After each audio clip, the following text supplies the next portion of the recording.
Russia Ukraine యుద్ధాన్ని ఆపగలిగే శక్తి భారత్కు ఉందని అమెరికా శ్వేత సౌధం ప్రతినిధి జాన్ పియర్ అభిప్రాయపడ్డారు. రష్యాతో భారత్కు ఉన్న దౌత్య సంబంధాలే ఇందుకు కారణమన్నారు. ఉక్రెయిన్ రష్యా యుద్ధంపై ప్రధాని నరేంద్ర మోదీ స్పందించిన మోదీ అమాయక చిన్నారులు ఈ యుద్ధంలో బలవడం భయానకమని వేదన కలిగిస్తోందని రష్యా అధ్యక్షుడు పుతిన్తో అన్నారు. ఉక్రెయిన్ రాజధాని కియావ్లోని ఆసుపత్రిపై దాడి జరిగిన అనంతరం ప్రధాని ఈ వ్యాఖ్యలు చేశారు. ఈ నేపథ్యంలో స్పందించిన శ్వేత సౌధం ప్రతినిధి భారత్ తలుచుకుంటే యుద్ధం ఆపగలదని వ్యాఖ్యానించారు. కాగా ప్రధాని నరేంద్ర మోదీ ఇటీవలే తన 2 రోజుల రష్యా పర్యటన ముగించుకున్నారు.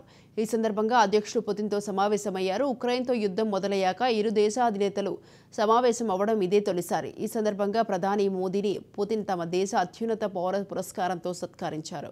కాగా మోదీ అధికారం చేపట్టినప్పటి నుంచి ఇప్పటి వరకు పుతిన్ను 16 సార్లు కలిశారు.